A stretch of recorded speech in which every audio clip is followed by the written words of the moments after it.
waxaan ku faraxsanahay caawa mar kale in aan idinkala soo qayb galo kulankan ama video conference loo yaqaano oo habeen walba aad ku kala qaataan wax alla wixii xog ah ama report ah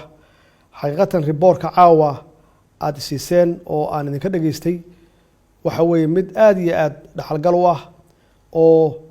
faahfaahsan hadday noqoto dhanka wacyigelinta hadday noqoto dhakhaatiirta hawsha ay hayaan hadday noqoto culummada runtii hawsha ay ku dhex jiraan iyo guud ahaanba guddigan ka hortagga cudurkan COVID-19 oo uu ra'iisul wasaaraha uu horseedka u yahay ama hoggaanka u yahay iyo golaha wasiirada oo runtii qayb ka ah ay ugu horeyso wasaaradda caafimaadka aad iyo aad yaan runtii dadaalkiina weyn committed-ka ah ama commitment-ga ah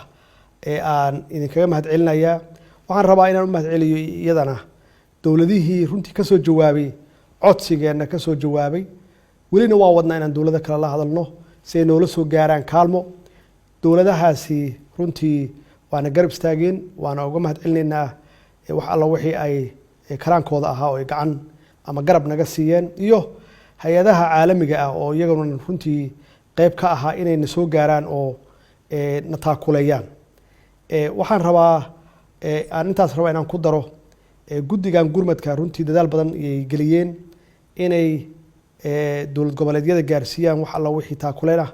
ama macaawino ah hadday tahay mid dhaqaale iyo hadday tahay mid daawoba labadaba runtii aad iyo aad yaan ugu hambalyeynaya shaqada adag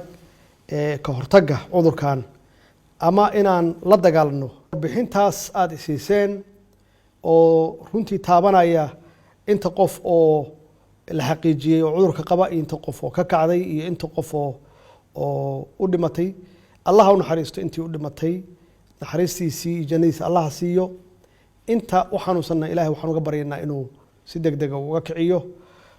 waa isla garanay ka hortagga cudurkaani inay tahay wax ugu muhiimsan ay ugu horeyso waxaa la yiraahdo luqadda qalaad lagu yiraahdo social distancing in la kala fogaado isla markaasna nadaafadda lagu dadaalo gacmaha la iska dhaqo sanka iyo afkana la iska xiro runtii intaasoo idil waa ka hortag ka dabataggiisu waa dhib badan yahay runtii waa xanuun badan yahay marka waxaan ku boorinayaa shacabkeenna meel kasta ay joogaan inay ka shaqeeyaan ama ay ku dadaalaan sidii ay uga hortagi lahaayeen cudurkan bil ramadaana ayaan ku jirnaa qof walba waxaa loo baahan yahay inuu ducaysto oo qur-aanka la badiyo